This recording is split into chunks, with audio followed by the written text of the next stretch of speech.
Oi, gente! Chegou segunda, chegou dia de DR. E como a gente tá nesse mês das mães, eu tô trazendo um monte de mulher que é mãe, que vai falar de maternidade. E aqui o negócio é real mesmo, entendeu?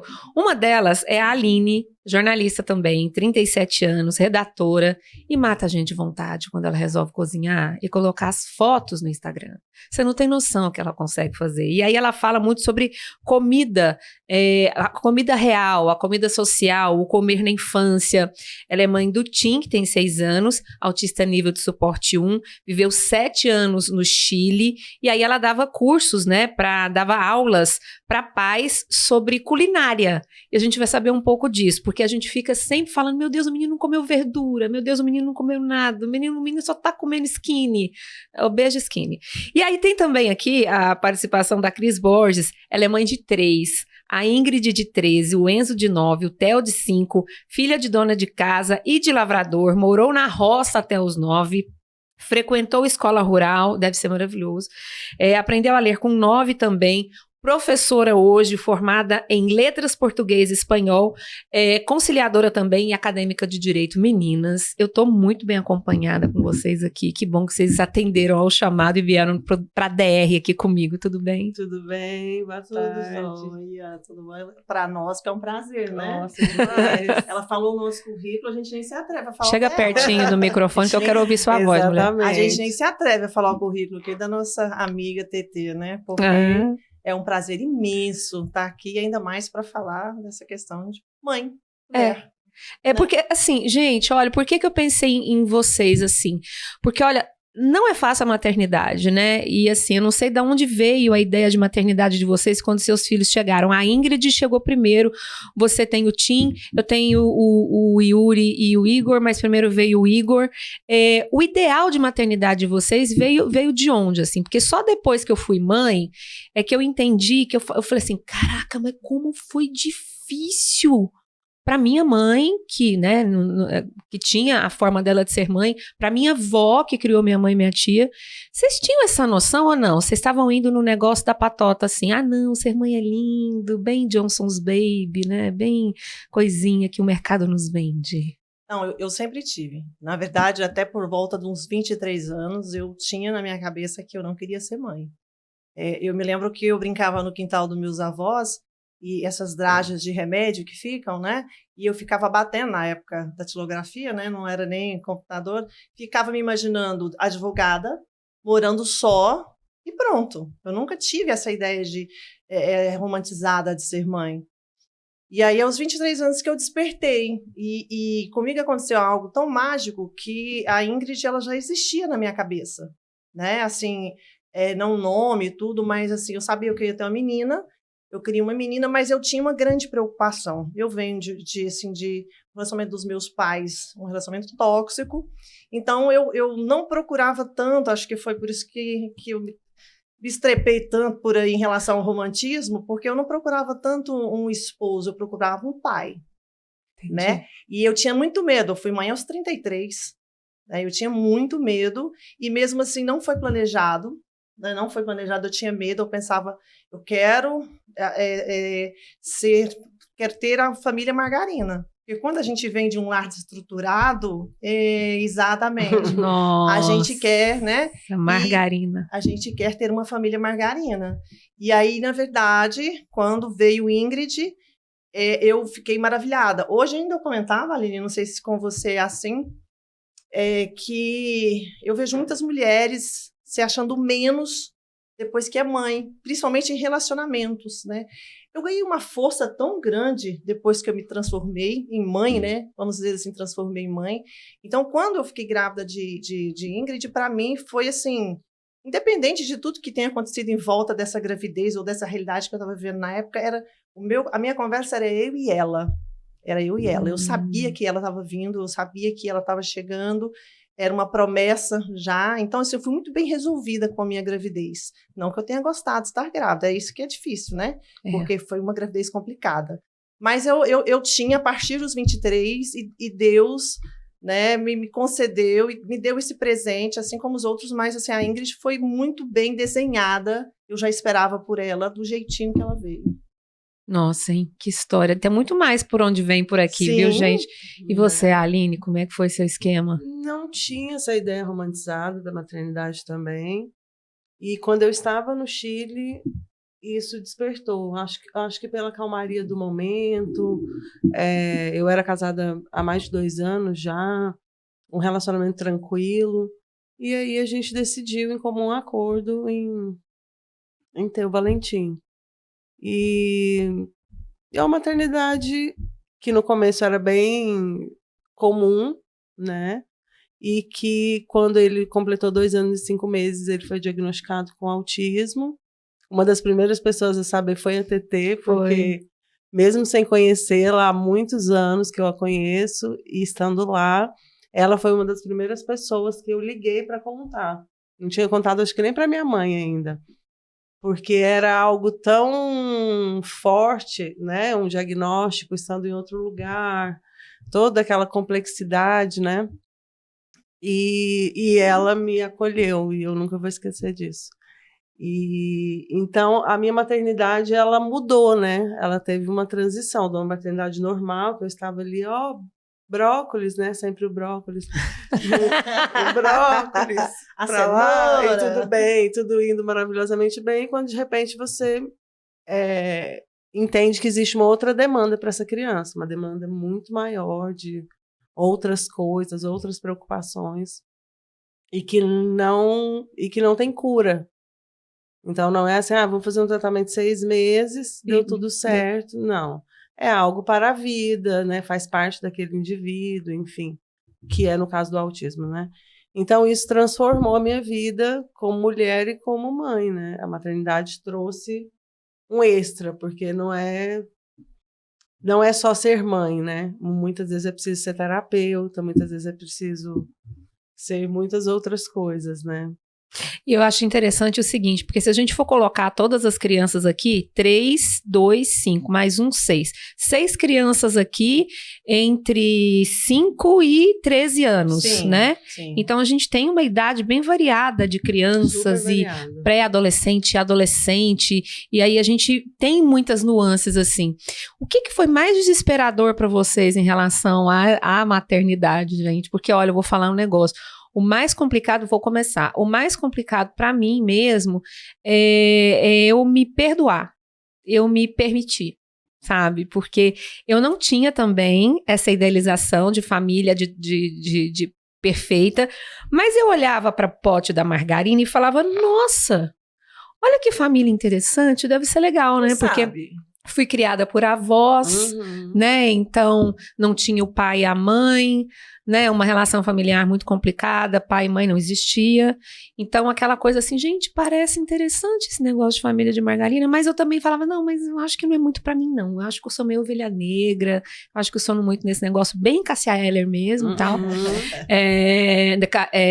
Cássia Eller e Rita Lee. Né? Ovelha Negra, Nossa, depois a Cássia Eller veio, fez uma feliz. Não é? Então, bem aquela coisa assim, não é muito pra mim. E aí é interessante porque depois que eu pensei assim, não quer saber? Tô achando que agora eu acho que vai rolar, acho que agora eu quero ser mãe também, e sempre achei que era menino. Sempre achei que eu teria filhos, os meninos, não imaginava menina. E aí, hoje, o que é o mais complicado e desafiador para mim é me permitir estar irritada, me permitir estar cansada, me permitir estar indisponível, né? Me permitir falar não, eu não quero, eu não gosto, eu não vou. Essa é uma neura que está sempre lá no consultório do minha terapeuta. E vocês?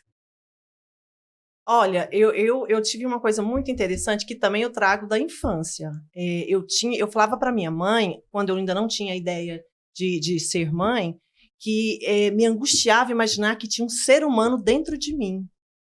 Ali gerando perna, braço, e isso me dava medo, doido, né? gente, muito doido. E se eu contar para vocês que durante a gestação da Ingrid, eu fui 2 vezes pro pronto-socorro por causa disso. Eu comecei, a primeira crise que eu tive, eu estava grávida da Ingrid com 4 meses, a Ingrid mexeu muito cedo, e foi quando ela mexeu a primeira vez, eu entrei em pânico. E aí eu falava para minha mãe, e a minha mãe já esperava, porque eu sempre comentava isso com ela. Então eu fui levada para o pronto-socorro, eu tive que passar por não calmantes, que a gente não pode, mas por toda aquela, né, calmaria que eles dão pra gente. Eu tive isso com a Ingrid, com a Ingrid foi mais acentuado, foi bem difícil. O Enzo já foi menos, e com o Theo eu não tive. E o Theo já era para ter, porque o Theo, ele foi uma surpresa, né? O Theo veio depois de um acidente gravíssimo, e 5 meses sem andar, e que eu tinha feito uma abdominoplastia, né? Então, eu voltei a andar, depois de uma abdominoplastia, acontece o TEL. Então, de todas as 3, a do Enzo foi a que eu tive mais barriga, foi o que eu ligava para a doutora Giovana Ward, que é uma pessoa maravilhosa, eu ligava para ela todos os dias, pelo amor de Deus, não tá na hora de nascer não? Não tá na hora de nascer não? Era muito grande a minha barriga. Então, a dificuldade com o Enzo foi essa, mas com a Ingrid foi complicada por esse trauma que eu trazia de criança. Eu ficava pensando, como que pode um ser humano, né, desenvolver dentro da gente? Né, braço, perna, tudo. Então, eu precisei ser levada. No momento da gestação, esse, para mim, foi o desafio pior que eu passei. Depois tá tranquilo. Não. Depois tá bom. Não, depois eu vou deixar a Aline responder, porque aí depois a gente volta com outros traumas. Então, pronto. A culpa, né? A culpa. Nasce uma mãe, nasce uma culpa, né, gente? Culpa. É muita culpa. É culpa num nível que você começa a achar graça. Você fala, não é possível. Sério, assim. Que o seu cansaço está extremo, a sua vida está inteira dedicada a isso, e ainda assim, né? Hoje eu tenho uma relação muito boa com meu ex-marido. Nós somos muito amigos. Então eu converso muito com ele. Eu falo, cara, eu fiz isso, fiz aquilo, e por que eu estou me sentindo tão culpada? Ele fala, porque você é assim, você precisa não se culpar. Mas eu preciso falar com alguém para perceber o tamanho do absurdo. Então, assim, é a culpa, com certeza. A culpa de dizer, como ontem, eu não quero brincar. Eu não quero brincar, eu quero ver minha série. Isso é muito difícil, né? Você vê aquela carinha ali. Eu acho que isso é bem... Aconteceu uma coisa muito semelhante ontem. Eu acho que eu estava te contando, né, antes da gente começar a gravar. Ontem foi um feriado. E aí fui trabalhar de manhã, cheguei em casa, os meninos na casa dos avós com o pai, e aí eu pensei assim, não, comprei umas ervas aromáticas, sabe, alecrim, essas coisas, amo isso, não vem com flor pra mim não, mas se você me der umas ervinhas aromáticas, temperinhos pra colocar lá nos molhos, eu amo, chazinho, aquela coisa toda. Aí cheguei lá toda faceira, falei, vou arrumar agora a varanda, e tava aquele calor. Falei, não vou, não. Aí comi uma salsicha de ontem, entendeu? Maravilhosa, com pãozinho. Aí dormi. Aí acordei e falei, agora eu vou arrumar as minhas plantas. Você foi? Não fui, não. Aí eu fui assistir série. Exato. O povo tava falando de um filme, de uma série nova aí, na Netflix, comecei a assistir. Aí os meninos chegaram de noite, gente. A minha meta era... Bebê Rena? Não, nessa não. É aquela... O Problema dos Três Corpos. Interessante, babadeira, babado. Aí eu pensei, não, gente, é que nem novela, né? Então, tipo, são 2, 3 episódios no máximo. Tava terminando o 3º episódio, 19 e pouco, aí chegam os meninos falando assim, mãe, vamos assistir o vídeo que a gente falou que ia assistir da Disney, aquele vídeo. Eu não tava afim, cara. Falei, cara, não vou ver. Não vou ver. Mas não sei o quê. Olha, não deu certo, não vou. Aí, o pior é isso. Mas você nunca faz o que a gente gosta. Eu falei, mesmo? Que coisa. Pois eu acho o contrário, eu faço coisa demais que você gosta. E pouca coisa eu faço por mim. Então, hoje é comigo. Gente, mas é óbvio que depois você fica assim, né? Nadando na culpa, né? Tipo, por que eu fui falar? Ele é só uma criança de 12 e outra de 7. Que você esteja, né? que não precisa sentir, ela fica ali, né? É um negócio, ela fica ali rondando, assim. Até você dormir, você apagar, porque ela vai ficar rondando ali, sabe? Por mais que você tenha dado atenção o dia todo e fez tudo, e não é suficiente. A Cris Guerra, que hoje ela tem também no Instagram, Cris Paz, eu assisti uma palestra dela numa vez aqui em Goiânia, e ela falou assim que a culpa, de vez em quando, vai tomar um café com ela. Ela vai, a culpa chega, ela chama a culpa para sentar à mesa, tomar um café com um bolinho, fala, querida, deixa eu te falar, fica aí um tempinho, mas eu não vou dar muita moral para você não. Aí passa um pouco, a culpa vai embora, depois ela volta, depois ela vai, depois ela volta, depois ela vai. Então pronto, isso aí não adianta, né? É uma coisa que eu acredito que a gente tem que aprender a conviver, pelo menos enquanto não mudar essa estrutura que a gente tem, que é de patriarcado, né, Total. gente? Eu lido com a culpa pensando na minha mãe, porque se minha mãe, como você falou no início, eu cresci na fazenda, na roça, e a minha mãe, eu acordava, ela estava preparando o café, peões, tinha muito peão, né, tal, aquela coisa toda que o pessoal que trabalhava na fazenda. Aí, quando ela terminava o café, ela já engajava fazendo as coisas para o almoço. Então, ela terminava o almoço, ela já fazia as coisas, não tinha tempo, que eram muitos, que aí ela fazia para o lanche, e aí servia a janta também. Então, eu via minha mãe mais como uma serviçal da casa, entende? Então, a minha mãe nunca foi minha mãe nunca foi numa escola. Como eu comentei com você a respeito de ler aos 9 anos, eu saí da escola rural sem saber ler, porque quem conhece, achei interessante ter citado isso para você, que quem conhece escola rural, você tem ali as fileiras, aí a professora, a heroína, diz assim, 4º ano agora vocês calam, que eu vou ensinar o 3º ano. É assim que funciona. E aí, quando eu chego na escola, que a gente muda para a cidade, eu não sabia ler. Eu estava fazendo 9 anos. Meu filho faz contas horrorosas, né? Tem hora que eu acho que ele tem até um chip na cabeça. E eu não sabia ler. E aí eu punha o livro na minha frente e fingia que estava lendo, porque tinha um dia da leitura. E tinha um anjo na sala de aula, né, que Deus já levou, eu chamava de tia Antônia, até moça que eu reencontrava com ela, que percebeu e me chamou. E ela dizia assim, você não sabe ler, né? Aí eu falei, não sei. Então, ela falou, então, vou mandar um bilhete para sua mãe e você vai ficar comigo todo dia depois da aula. Em um mês eu estava lendo. Então, assim, a minha mãe não tinha esse acompanhamento. Hoje você sente culpa porque você não fez a tarefa com a criança. Você sente culpa porque você não olhou o caderno. Ah, meu Deus, eu não assinei a agenda.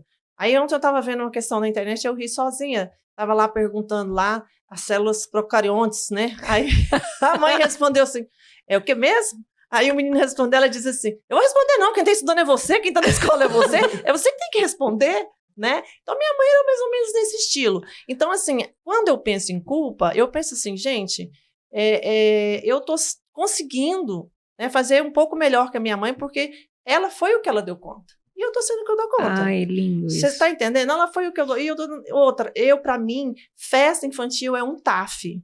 Você está entendendo? É um TAF. É como se eu estivesse sentindo aqueles... Lembra da Recruta Benjamin? Nossa. Você lembra? Que passa debaixo ali do demais, negócio, sobe filme bom demais. E desce. Você volta para casa parecendo que você foi assaltada. Você entendeu? Seu cabelo está fora do lugar. Então, assim, eu lido com... A minha dificuldade mais da culpa é, às vezes, falar o que eu não devia. Não do que eu deixei de fazer. Às vezes, eu chamo atenção de uma maneira que eu acho que poderia ter sido diferente. E isso eu sinto muita culpa. Né? E aí me seguro porque, assim, falar se você pedir desculpa é pior, né? Aí eu costumo fazer assim, eu deixo aquilo esfriar e no momento eu falo, olha, você viu que eu não tive uma atitude legal?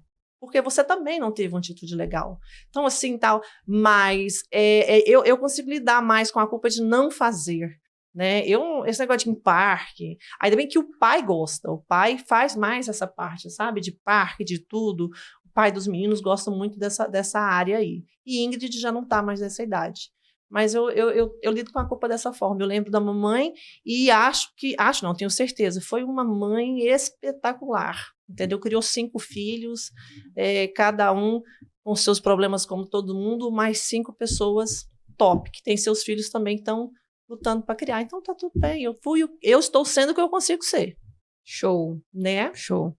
E tu, Aline? Repete a pergunta. Hã? Repete a pergunta. O trauma maior. O trauma maior. Da maternidade? É. Você lida com a culpa. Você falou da culpa, né? É. Mas um outro trauma, uma outra coisa, uma coisa que você pode, inclusive...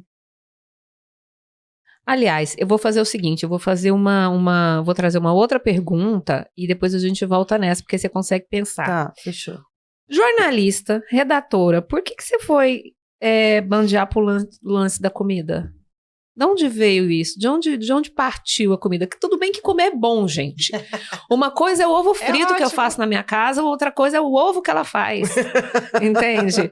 Uma coisa é o prato que eu faço, o espaguete que eu faço na minha casa, que é muito feio, e o espaguete que ela faz, o sanduíche que eu faço na minha, e o sanduíche que ela faz na casa dela. De onde que veio essa parada, essa preocupação sua? Na faculdade. De jornalismo? De jornalismo. Eu comecei a gente não tinha ainda redes sociais, né? Entregando a idade. Não tinha redes sociais, mas existia já blogs, revistas, enfim. E me interessava muito como a comida era comunicada, né? Como que a gente falava de comida já naquele momento. E aí o meu TCC foi sobre isso. E eu fui indo.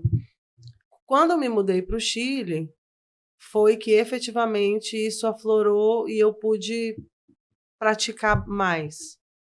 Então, eu estudo a comida de verdade, o comer social, né? Como que isso influencia na nossa vida, na vida das crianças. Né? Uma criança que leva só salgadinho para a escola. Qual que é a relação dela no recreio de uma criança que leva, sei lá, um pão com geleia que a avó fez. Enfim, olha. Né? Então, eu comecei a pensar o comer dessa forma há muitos anos. E aí, só lá no Chile eu tive tempo e condições de desenvolver. E aí foi indo muito para o lado infantil, né? Eu pesquiso no geral, escrevo no geral, mas essa parte da infância me interessa muito, né? Como que a gente constrói isso ao longo da vida, na verdade. Você fala muito da seletividade alimentar, que é uma das características, né? Tem muita gente que não é autista, mas tem certa seletividade, não é pré-requisito, mas você falou da seletividade alimentar. Isso te ajudou com o Valentim?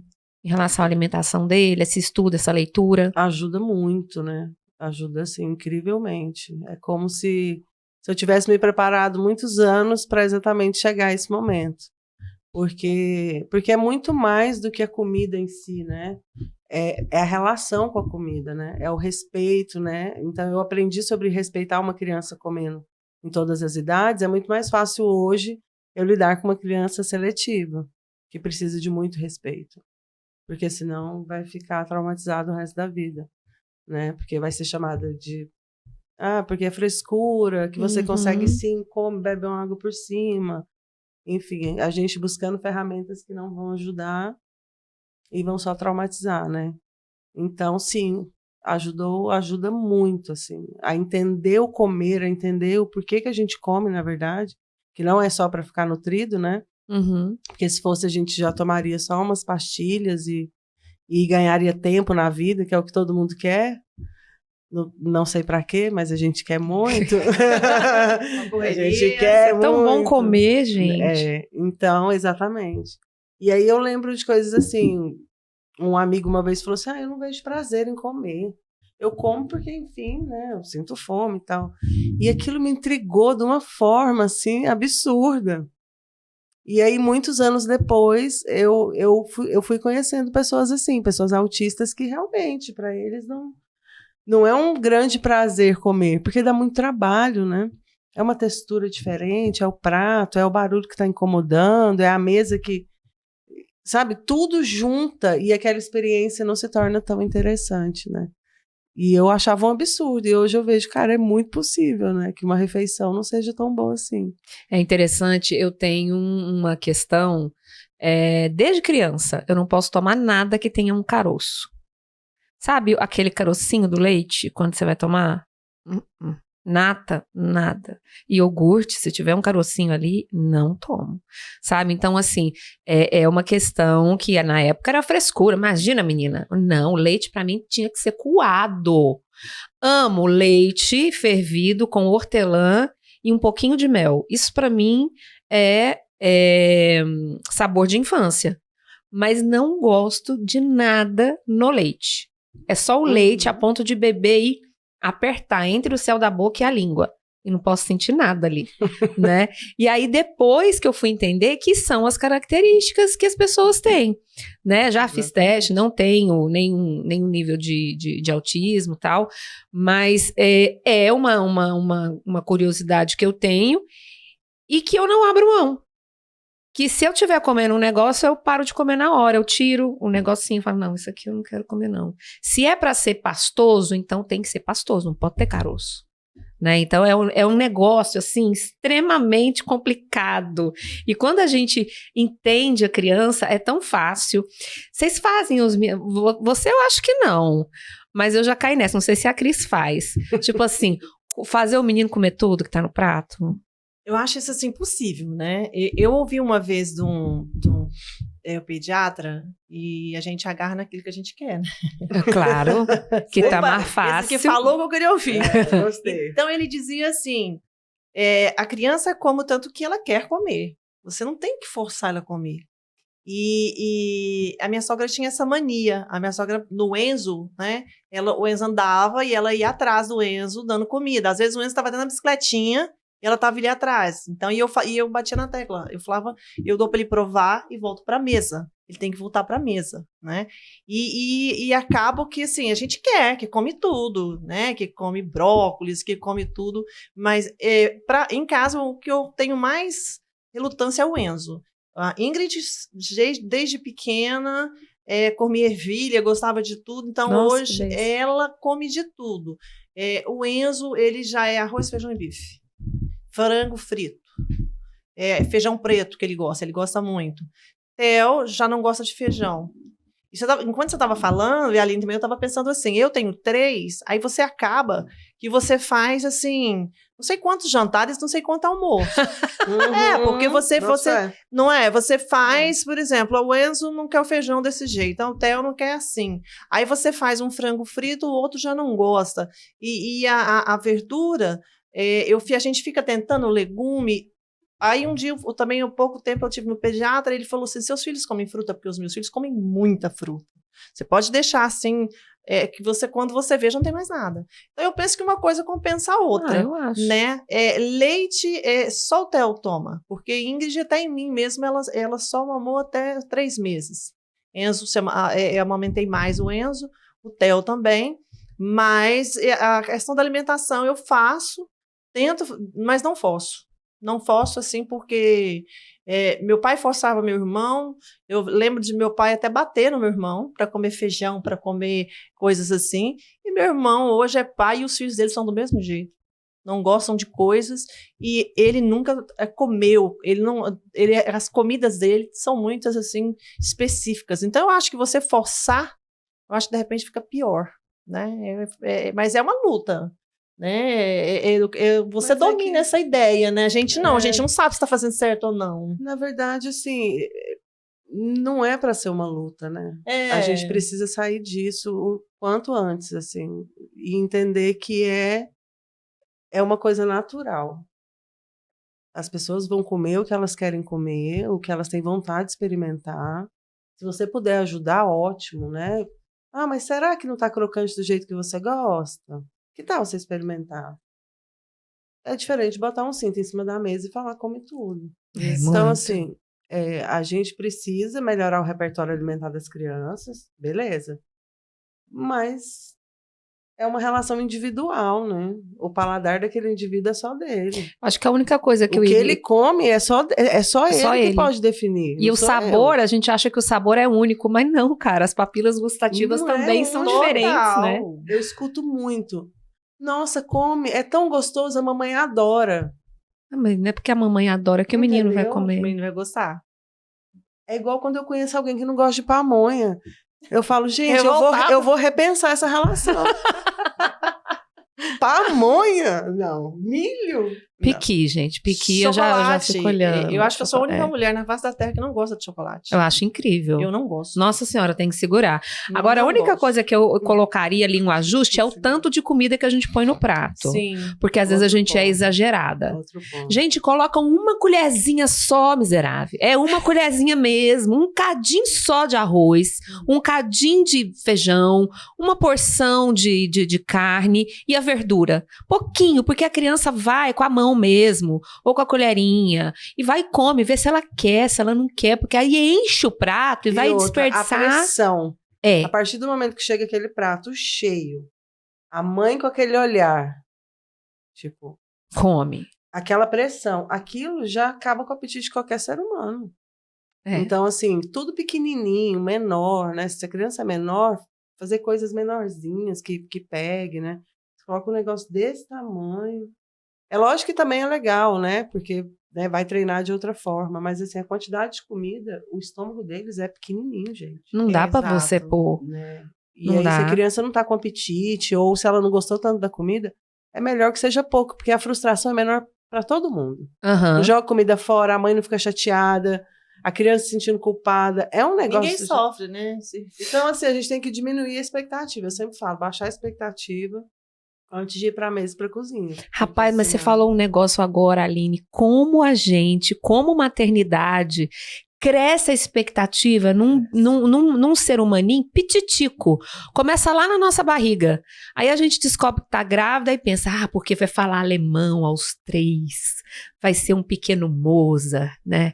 Vai ser astronauta aos 10, vai ser superdotado. A gente já coloca expectativas assim tão astronômicas em cima da criança, eu acho tão injusto. Eu só quero que nasça, né? Eu lembro que na minha época foi muito assim, parto normal, né? E eu nunca quis parto normal, também gente. Não. Nunca quis. Acho lindo quem fica lá na banheira. O meu foi normal, quem coroa. Assim, acho maravilhoso, mas eu não queria. Nossa, meu Deus, que desespero. Então, eu acho lindo, mas nunca fui dessas. Então, também quando não. eu cheguei pro médico, eu falei assim, faz cesárea? Faço. Ótimo. Então, beleza. Vamos pra cesárea. Quero cesárea, eu quero, né, tudo certinho. Depois a gente chucha lá uma cinta e tá tudo certo. Né? Eu tive muito essa dificuldade e eu só queria que nascesse vivo, só isso, que nascesse vivo e com saúde, não, né, que outra situação, mas eu queria ficar bem, né, e também tem outras coisas. Como é que foi isso para vocês? Já sei que uma foi normal, cesárea, e aí?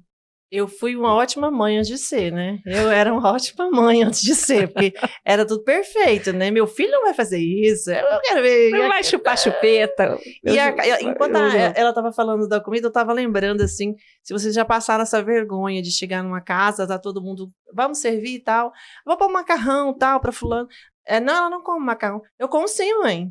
Eu como sim. Já passei por isso. Não é uma vergonha, assim, a gente... E parece que a criança, eu costumo dizer assim, parece que filho... Ele te testa naquilo que você mais tem dificuldade.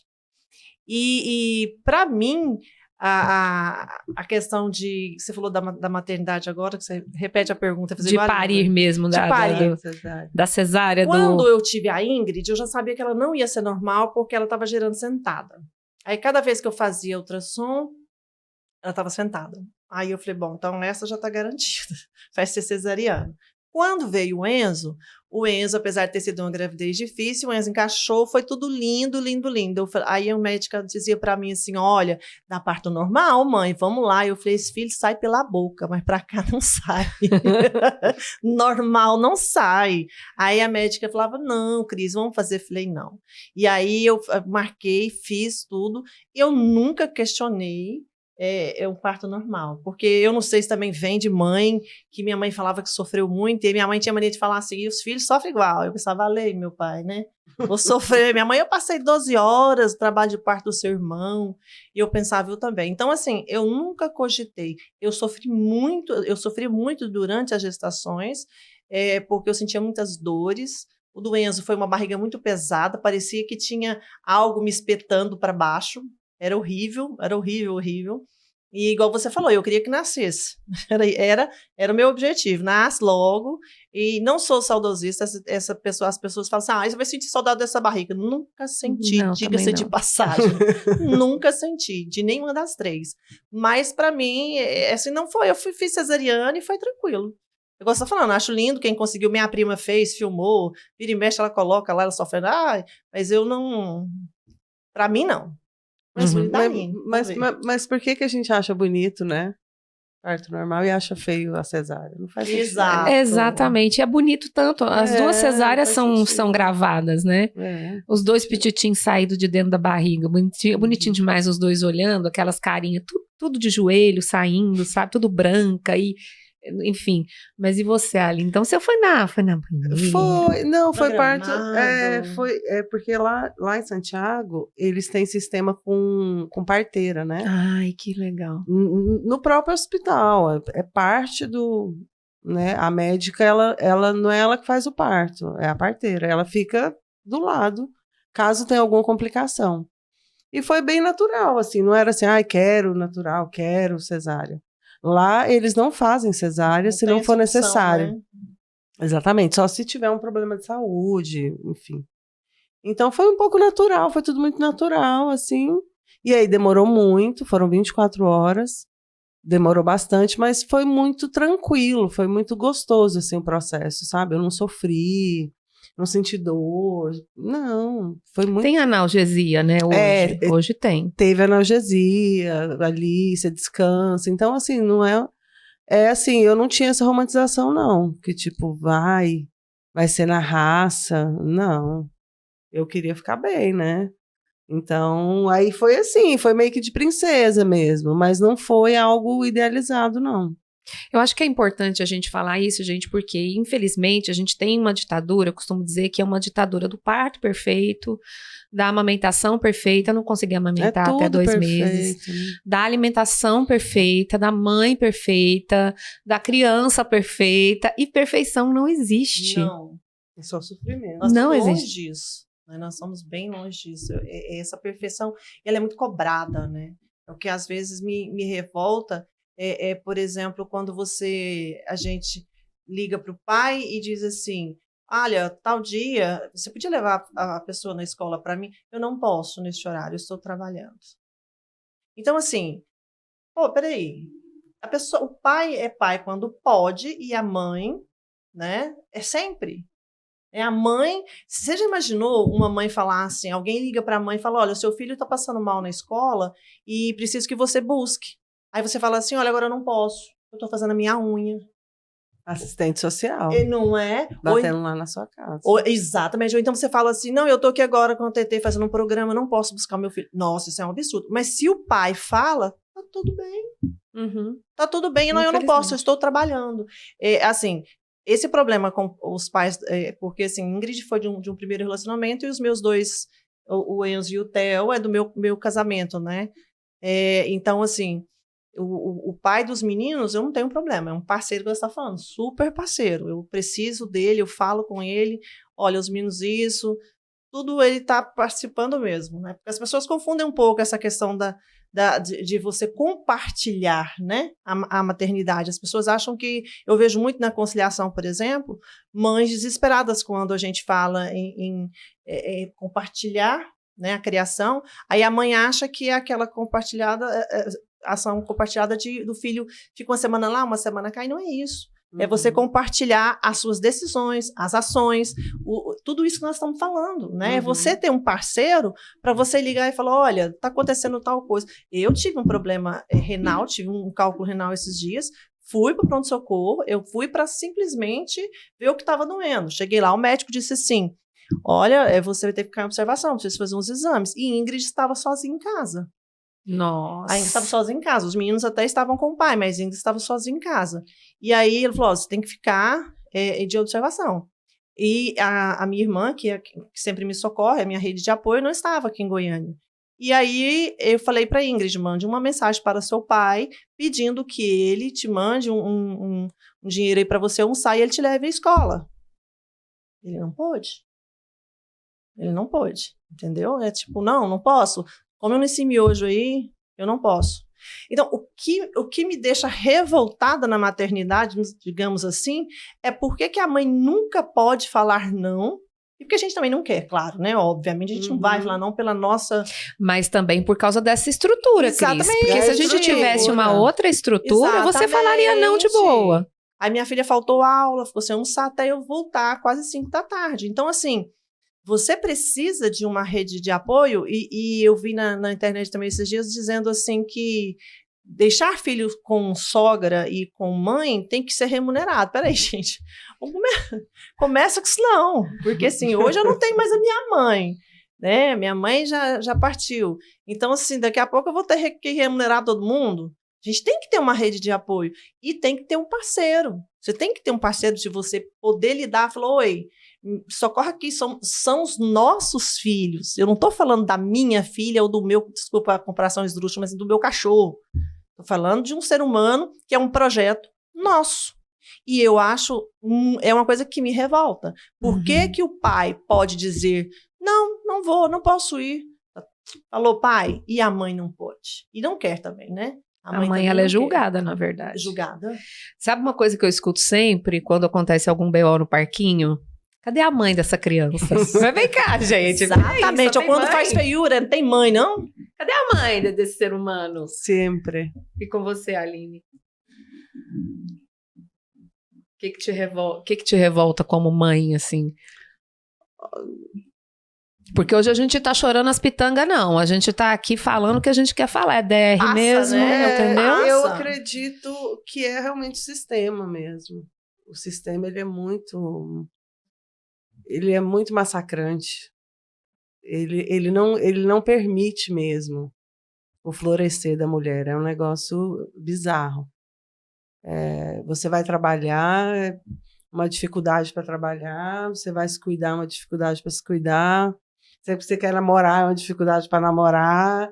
Tudo é muito difícil para a mulher, né? E isso é muito desgastante. Você tem que dar jeito em tudo que você quer fazer. Para eu vir aqui hoje, tem que dar um jeito, para eu, né? Sim. E muitas vezes, mulheres com marido, principalmente, que elas fazem tudo isso com o cara do lado, e mulheres divorciadas, como é meu caso, mas que tenho no pai do Valentim um parceiro de qualquer hora, mesmo ele estando a 3.000 quilômetros de distância. Que ajuda muito. Então, ele colabora, ele entende, e eu converso com ele sobre isso no seguinte: a sua liberdade está na minha conta. Sim. Você está viajando porque eu estou aqui. Você está dormindo até as 10 horas, só que antes os embates eram, né, aquela militância. Hoje eu sigo conversando, mas eu mostro, né? E aí muitas vezes tem que doer no bolso, para que a pessoa entenda que tem um custo. Sim, claro. Que o seu tempo tem um custo, que o seu trabalho também precisa ser priorizado. Mas assim, o que você fala, Aline, é interessante porque tem muitas mulheres que nesse momento podem estar nos ouvindo ou assistindo no sentido de novo a gente volta, mas é meu filho. E aquela frase, quem pariu Mateus que o embale? Pensei na frase na hora que ela tava E falando. aí? Como é que a gente, sei lá, eu não sei se a gente consegue apagar essa frase por agora, porque é uma frase muito falada. É uma frase que o tempo todo está sendo lembrada pra gente, né? Nessa época aí, nesse mês de maio, que é o mês das mães. Eu nem vou falar mês das noivas, não, gente, ó, porque sinceramente o meu foco aqui é mãe. Vem antes. Né? Tá antes. Não é? Então, pronto. Então, e aí, como é que a gente faz? Então, eu acredito, sim, que quem pariu Mateus que balance. Eu acredito, mas assim, eu pari junto com outra pessoa. Existe um DNA nesse ser humano. Então, ele é parte de outra pessoa e que foi acordado ou não, ou é responsabilidade, é 50%. Então, isso ainda é uma coisa que mexe muito comigo, porque assim, eu tenho plena ciência que o correto, que o ideal é que os homens acordassem mesmo e deixassem de achar de ser pai de férias, de final de semana. Por mais bons e maravilhosos que eles sejam, isso ainda é uma deficiência, ainda Sim. vai ter retratação, sabe? Assim, eu cobro essa retratação, eu sou essa pessoa. Porque não é justo comigo, não é justo com meu filho estar com a mãe sempre cansada, É verdade. né? Não é justo com a minha vida no geral. Então, acho que isso que ela está falando é uma coisa que realmente precisa mudar, assim, essa mentalidade, né? Vou fazer algumas perguntas para vocês, mas pra gente dar uma descontraída. Primeiro, pipoca é janta? Não. É. Opa! Opa! Mas que maravilha! Por que não e por que é? É demais. Depende de como foi o dia da criança, por exemplo. Às vezes a criança comeu demais, ela tá sem apetite, come pipoca. Toma um suquinho ou água. É fibra, né? Tá bom. Vai fazer um cocôzinho. Tá bom. Eu acho que não existe Acho isso, bom. assim. Eu acho que se a criança tá bem, tá feliz, tá nutrida, não tem problema de jeito nenhum. Os meus, eu acho que porque eu acostumei, então, dessa maneira. Porque quando estávamos a família Margarina, né, papai e mamãe, nós tínhamos essa questão de jantar, de almoçar, jantar. E toda a vida, assim, eu gosto muito de cozinhar. Então, assim, eu nunca tive preguiça de chegar, por exemplo, de um evento e eu vi que um não comeu bem, correr ali e fazer algo. Então, hoje que eles estão maiores, eles cobram. Ontem, por exemplo, nós ficamos na casa da minha irmã o dia todo e assaram carne e tudo, eles comeram carne. E quando chegou em casa, eles, o que a senhora vai fazer de janta? Né? O que vai ter no jantar? Eles me cobram. Aí eu vi que eles tinham, você está falando, eu vi que eles tinham comido muito. Aí eu falei, olha, eu vou cozinhar um milho, que eles gostam muito, né? Eu falei, nossa, maravilhoso. Vou cozinhar um milho. Aí vocês comem um milho. Mas eu me cobro muito, eu tenho essa. Comeu. Aí vai comer um cachorro quente e tá tudo bem. Porque, assim, geralmente eu deixo os doces e essas regalias para o final de semana, assim como eu deixo o celular. Pelo menos eu tento, né? Com a Ingrid é mais difícil, né? Com a Ingrid é mais difícil. Mas eu tento deixar essa questão mais para o final de semana e eu me cobro. E é muito cansativo. Porque você chega em casa e aí você, por exemplo, ontem chega, tá tarde, tudo, não sei o que, organizar alguma coisa, porque aí sim eu lido com a culpa. Moço, você não fez um jantar para os seus filhos. Mas eles estão bem, mulher, eles comeram. Então, é isso que eu preciso lutar, porque assim, por exemplo, o pai dos meninos, ele me cobra, às vezes, o lanche saudável, né? Ele vai entregar tudo na vasilhinha saudável, exato. Cortadinho pra você? Aí presta atenção, aí foi eu falei, eu tenho lanche saudável, os meninos não podem ficar tomando suco de caixinha, porque o lanche saudável, aí eu mesmo, tal, aí a minha tia faz uns salgadinhos, eu peguei da minha tia, não sei o quê, aí assim, e antigamente era ele, a funcionária que nós tínhamos, e não dávamos conta. Hoje isso sou eu, gente. Aí teve um dia que eu falei pra ele, falei, então vamos combinar assim, você leva. Pronto. 3 horas o lanche. Você vai lá e leva a fruta cortadinha, tal, né? Porque, assim, acho legal quando eu der conta, tá tudo bem, eu mando. Mas não é isso que vai atrapalhar a saúde do meu filho, entendeu? Porque é uma correria. Eu tenho 3, gente. Eu tenho 3 filhos, e cada um numa escola, num momento, uma que está fazendo maquiagem aí das 9 da manhã e não terminou, o outro que não acha a blusa, entendeu? Então, assim, esse negócio não funciona. Eu estava vendo a psicóloga falando que tá chato isso, esse negócio de ficar baixa. Fala por igual, né? Conversa igual assim e tal. Tudo bem, tem hora que é o certo. Tem hora que dá para fazer. É o certo, mas tem hora que você fala, você quer que fale, né? E tá tudo bem, né? Hoje, eu vindo para cá, não, levando os meninos na escola, eu pensei, deixa eu ver mais ou menos aqui para eu levar lá para TT, para a gente conversar. Falei para Ingrid assim, Ingrid, o que eu faço que você não gosta? O que seria, que você falaram assim, eu não gosto disso em você como mãe? Aí ela falou, eu queria que a senhora confiasse mais em mim. Uau. Ela falou, eu queria que a senhora confiasse mais em mim. E aí eu falei para ela assim, eu acho que estou meio depressiva. Falei para ela assim, me fala uma qualidade da mamãe então. Aí ela ficou, uma qualidade? Ela ficou pensando, gente. Você pegou a menina de surpresa, tadinha. Ela ficou assim, sabe, mamãe, uma qualidade. Aí eu falei assim, filha, eu vou entrar em depressão. Mesmo? Eu vou entrar em depressão. Aí eu vi que a dificuldade dela é que ela não estava procurando qualidade enquanto mulher.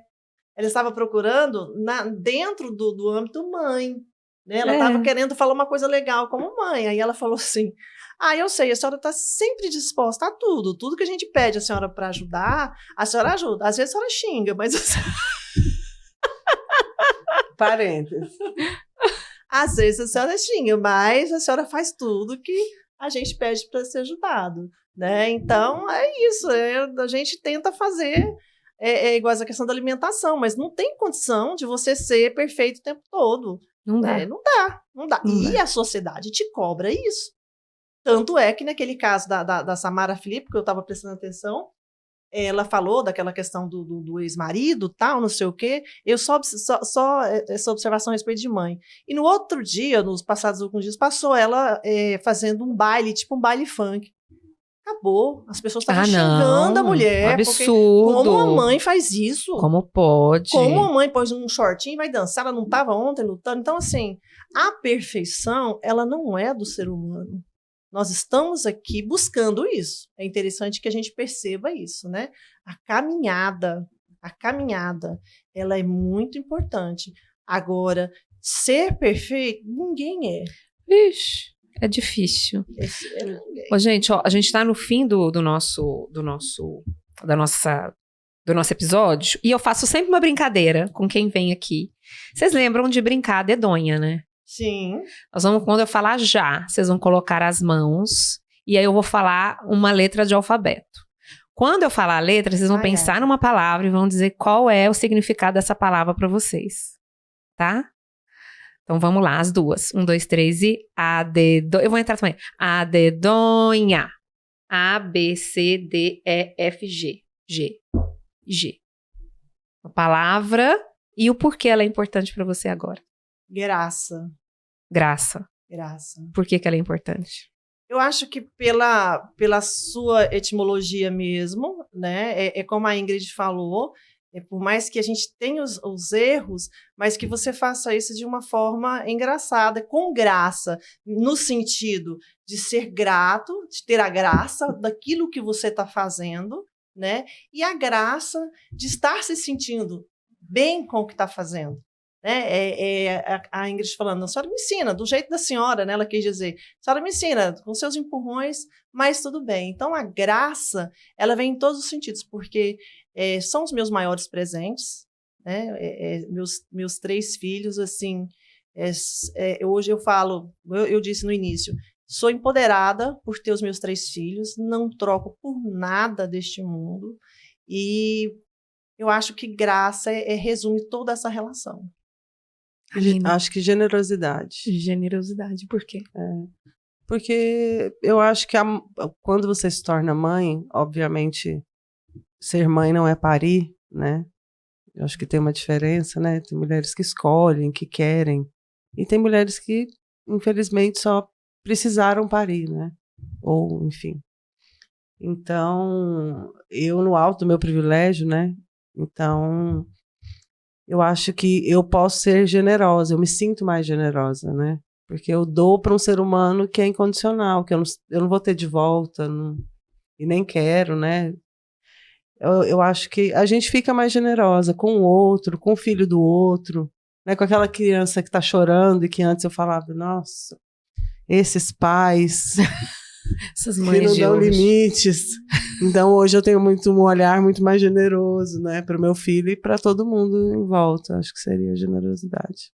Eu vou falar gesto com a gente mesma, né? Gesto de se dar um tempo, de fazer um chá e realmente conseguir ficar quieta 5 minutos para tomar o chá, sem ficar pensando na lista que você tem que fazer. Nossa. Que é um desafio. Que lindo não isso, é? né? Gesto de você tomar um chá. Mais uma palavra pra gente finalizar. A dedonha. A, B, C, D, E, F, G, H, I. Agora começa você. I. Nossa, I é muito difícil, hein? E Nossa, olha que eu sou ruim de dedonha. I. Cris, você... Imaginação. Que isso, mulher? Você arrasou aí, meu amor. Por que imaginação é importante? Porque meu filho, ele tem uma alma de artista. Então, para que eu possa não estragar antes da hora, e deixar o menino se descobrir, é deixar muita imaginação, é dar abertura para imaginação. Na cozinha também é muita imaginação. Então, é importante a gente também não ficar tão no real, Exato. pesado, porque senão aí fica muito ruim mesmo, é para todo mundo. Acho que a imaginação em vários no nosso trabalho, né? Ali deixar se levar um pouco, às vezes, faz parte. Cris. Inimaginável seria a palavra, porque, assim, por mais que as pessoas nos olhem de fora, mãe, achem que, foi mãe porque quis, ter filho porque quis, porque não sei o quê, elas não conseguem entender o quão é profundo o sentimento, a doação, o amor, tudo aquilo que nós conseguimos ver e tocar o amor. É inimaginável você saber o que é o amor até você ter filho. Porque quando você tem filho, que ele chora, que você pega, foi naquele momento que eu entendi o que é o amor. Né? Até então eu não imaginava. Porque quando você é mãe, quando você engravida, eu até já vi muitas pessoas falando disso em entrevistas, elas pensam em ser mãe baseado nas brincadeiras de casinha, de ser filha. Elas têm na imaginação o ser filha, elas não têm o ser mãe. Então é inimaginável esse lugar de ser mãe. Mas é maravilhoso, é perfeito, mas há de se pensar, né, que é um lugar que você quer estar, mas que nós falamos aqui muito claro, tudo que nós falamos, é com outra pessoa. Não é sozinha. Não é. Eu não gosto desse mãe solo. Eu sou mãe solo. Até sou mãe solo, deixa eu falar de chão, né? Pisar no chão. Tô ali, né? Tô com o pé no chão, sabendo o que eu tô fazendo. Mas a mesma responsabilidade, a mesma vontade. E o projeto de criar um ser humano faz parte de duas pessoas. Boa. Não só de uma. Minha palavra é incríveis. Incríveis essas mulheres, incríveis as mães que vocês são, que nós somos, que vocês são aí que estão assistindo a gente. Assim, a gente falou muita coisa, a gente desabafou muito aqui, justamente para mostrar para você que você não está sozinha. Ainda hoje, ainda nessa semana, eu vi vários vídeos falando que a gente voltou à caverna de Platão, né? Que a gente está dentro de uma caverna, vendo flashes de vidas que não são reais e se comparando com maternidades que não são reais, com mulheres que não são reais. E nós somos incríveis dentro do que a gente consegue ser. A gente tem consciência do que a gente pode melhorar? A gente tem, vamos atrás disso. Mas se deu para hoje, é isso. E somos incríveis. E com esse incríveis que eu finalizo hoje o programa. Obrigada, Aline. Obrigada, Cris. Obrigada, Thiago, que está ali. Obrigada, gente. Obrigada a vocês. Até a próxima segunda. Beijo.